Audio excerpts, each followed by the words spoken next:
ನಮಸ್ಕಾರ, ಇದು ಟಿವಿ9 digital special. ನಾನು ಪ್ರತಿಮಾ ಭಟ್. ಮ್ಯಾರಥಾನ್ ಓಟದಲ್ಲಿ ಮಾನವ ನಿರ್ಮಿತ ರೋಬೋಟ್ ಒಂದು ವಿಶ್ವ ದಾಖಲೆಯನ್ನೇ ನಿರ್ಮಿಸಿದೆ. ವಿಶ್ವ ದಾಖಲೆ ಇದ್ದದ್ದನ್ನು ಮುರಿದು ಎಲ್ಲರ ಗಮನ ಸೆಳೆದಿದೆ. ಎಲ್ಲಿ ನಡೀತು, ಏನಾಯಿತು, ಡೀಟೇಲ್ಸ್ ಕೊಡ್ತೀನಿ ಕೇಳಿ. ಬೀಜಿಂಗ್ನಲ್ಲಿ ನಡೆದಂತಹ ಹಾಫ್ ಮ್ಯಾರಥಾನ್ ಸ್ಪರ್ಧೆ ಅದು. ಅದರಲ್ಲಿ ಒಂದು ಕೆಂಪು ಬಣ್ಣದ ಮನುಷ್ಯರೂಪಿ ರೋಬೋಟ್, ಅಂದರೆ ಹ್ಯೂಮನಾಯ್ಡ್ ರೋಬೋಟ್, ಮನುಷ್ಯನಿಗಿಂತ ವೇಗವಾಗಿ ಓಡಿ ಇದ್ದ ಎಲ್ಲ ದಾಖಲೆಗಳನ್ನು ಮುರಿದು ಹಾಕಿದೆ. ಈ ರೋಬೋಟ್ 50 ನಿಮಿಷ 26 ಸೆಕೆಂಡ್ನಲ್ಲಿ 21 ಕಿಲೋಮೀಟರ್ ದೂರ ಓಡಿ ತನ್ನ ಗುರಿಯನ್ನು ತಲುಪಿದೆ ಅಂತ ಸರ್ಕಾರಿ ಸ್ವಾಮ್ಯದ ಚೀನಾ ಡೈಲಿ ಪತ್ರಿಕೆ ವರದಿ ಮಾಡಿದೆ.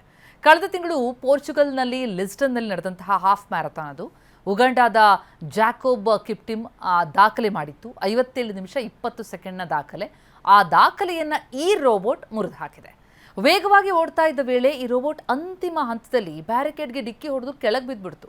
ಕೂಡಲೇ ಸಿಬ್ಬಂದಿ ರೋಬೋಟನ್ನು ಮೇಲಕ್ಕೆತ್ತಿದ್ರು. ಆದರೆ ದಾಖಲೆ ಮಾತ್ರ ಈಗ ಎಲ್ಲರ ಹುಬ್ಬೇರುವಂತೆ ಮಾಡ್ತಾ ಇದೆ. ಮ್ಯಾರಥಾನ್ ಅಂತಹ ಈ ದೀರ್ಘಾವಧಿ ಓಟ ಇರುತ್ತಲ್ಲ, ಅದರಲ್ಲಿ ಈ ಯಾಂತ್ರಿಕ ಕಾಲುಗಳು ಸತತವಾಗಿ ಕಾರ್ಯನಿರ್ವಹಿಸೋದು, ಜೊತೆಗೆ ರಸ್ತೆ ಏರಿಳಿತಾ ಇರುತ್ತೆ, ಅದನ್ನು ಹೊಂದ್ಕೊಳ್ಳೋದು ದೊಡ್ಡ ಸವಾಲು. ಅದನ್ನು ಈ ರೋಬೋಟ್ ಯಶಸ್ವಿಯಾಗಿ ಮೆಟ್ನಿಂತಿದೆ.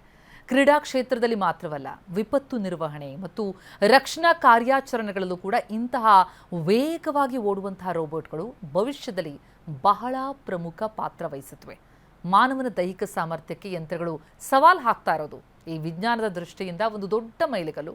ಈ ಕೆಂಪು ಬಣ್ಣದ ರೋಬೋಟ್ ಈಗ ಜಾಗತಿಕ ಮಟ್ಟದಲ್ಲಿ ತಂತ್ರಜ್ಞಾನದ ಹೊಸ ಐಕಾನ್ ಆಗಿ ಹೊರಹೊಮ್ಮಿದೆ.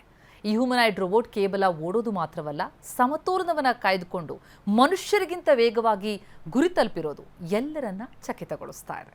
ನಮಸ್ಕಾರ.